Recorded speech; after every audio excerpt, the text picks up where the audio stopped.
और बात आतंकिस्तान पाकिस्तान की। आतंक के हाफिज, पाकिस्तान के हीरो, ये ऐसे ही नहीं कहा जा रहा, बल्कि यही पाकिस्तान की सच्चाई है। आतंकियों को संरक्षण देना, आतंकियों को पालना पोसना, भारत में हमले के लिए आतंकियों को ट्रेनिंग देना, पाकिस्तान का चेहरा तो पूरी दुनिया जानती है। लेकिन जब आतंकियों का सफाया हो रहा हो, पाकिस्तान में भारत के दुश्मन ढेर हो रहे हों, तब पाकिस्तान के हुक्मरान और मुनीर की सेना आतंकियों के जनाजे पर आंसू बहा रही है। पहले ऑपरेशन सिंदूर के दौरान मारे गए आतंकियों के नमाज जनाजा में पाकिस्तान के सैन्य अफसर शामिल हुए। आतंकियों के लिए शहबाज ने शोक संवेदनाएं भेजी। और कल जब आतंकी हाफिज सईद का राइट हैंड लश्कर का टॉप कमांडर रजौल्लाह निजमानी उर्फ अबू सैफुल्लाह मारा गया, तो उसके जनाजे में भी पाकिस्तान के अफसर शामिल हुए। साफ है कि वो आतंकी जो बेगुनाहों का खून बहाते हैं, भारत में हमले को अंजाम देते हैं, वो पाकिस्तान के लिए हीरो हैं। ऐसे में सवाल है कि आखिरकार पाकिस्तान दुनिया में कब तक झूठ बोलेगा, पाकिस्तान सुधरेगा कैसे, और सवाल यह भी कि पाकिस्तान का पक्का इलाज कैसे होगा। रिपोर्ट देखिए।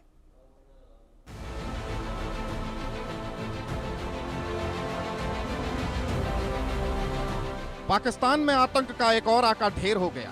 लश्कर का टॉप कमांडर रजुल्लाह निजमानी उर्फ अबू सैफुल्लाह मारा गया। अज्ञात हमलावरों ने हाफिज के राइट हैंड को खल्लास कर दिया।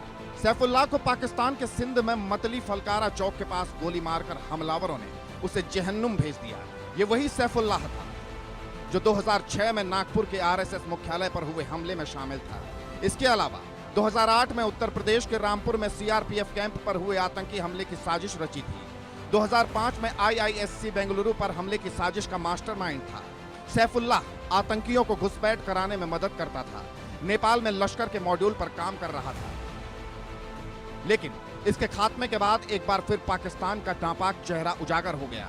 पाकिस्तान का आतंकी प्रेम जगजाहिर हो गया। इन तस्वीरों को देखिए। ये तस्वीरें आतंकी सैफुल्लाह के जनाजे की हैं, जहां पाकिस्तानी झंडे में उसका जनाजा निकला। आतंकी के जनाजे में पाकिस्तान के कई अफसर शामिल हुए। आतंकी के जनाजे को राजकीय सम्मान दिया गया। इस दौरान कई लश्कर के आतंकी भी मौजूद थे। हालांकि यह पहली दफा नहीं है जब पाकिस्तान का आतंक के प्रति असली चेहरा उजागर हुआ हो। इससे पहले जब ऑपरेशन सिंदूर के दौरान भारतीय सेना ने पाकिस्तान में लश्कर और जैश के कई आतंकियों की कब्र खोद दी थी, तब भी आतंकियों के नमाज जनाजा में मुनीर के कई टॉप अफसर पहुंचे थे। शहबाज मुनीर ने आतंकियों के जनाजे पर आंसू बहाए थे। तब पाकिस्तान के आतंक प्रेम की ये तस्वीरें पूरी दुनिया ने देखी थी। I wonder what message this picture actually sends to all of you. This is a question that is worth asking. Pakistan का पाप सामने आया। आतंक पर पाकिस्तान पूरी दुनिया में बेनकाब हुआ, लेकिन आतंकियों के प्रति उसके प्रेम में कोई कमी नहीं आई। लेकिन जब आतंक के गढ़ में ही आतंकियों का खात्मा होने लगा, तो मुनीर की सेना में हड़कंप मच गया। सैफुल्लाह के ढेर होते ही आतंकी हाफिज सईद के बेटे तलहा सईद की सुरक्षा बढ़ा दी।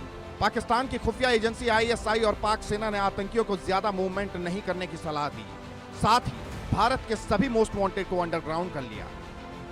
एक और खौफ के मारे पाकिस्तानी सेना ने अपने बेस में आतंकियों को शरण दी, तो दूसरी ओर आतंक के आका लश्कर सरगना हाफिज सईद को पाकिस्तान का हीरो बनाने का प्रोपेगेंडा शुरू कर दिया। हाफिज सईद से हमदर्दी दिखाने के लिए जमात इस्लामी को आगे किया और पाकिस्तान की ऑल पार्टी कॉन्फ्रेंस में शहबाज से मांग की गई कि पाकिस्तान की कोर्ट लखपत जेल में कैद लश्कर सरगना को रिहा किया जाए। प्रोफेसर हाफिज मोहम्मद सईद पाकिस्तान के मुअज़्ज़ज़ शहरी, इल्म दोस्त, इंसानियत दोस्त और जज्बा खिदमत खल्क से सरशार शख्सियत है। आए रोज हिंदुस्तान का उनके खिलाफ प्रोपेगेंडा करना, झूठ की बुनियाद पर दुनिया में वावेला करना शर्मनाक और मुजरिमाना हरकत है। उसकी मजम्मत करते हुए हुकूमत पाकिस्तान से उनके रिहाई का फौरी तौर पर मुतालबा करते हैं।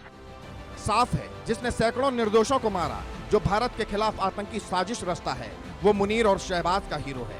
उसे पाकिस्तानी सेना की शह मिली है और इसीलिए कहा जा रहा है कि आतंक के हाफिज पाकिस्तान के hero. Bureau report, India news.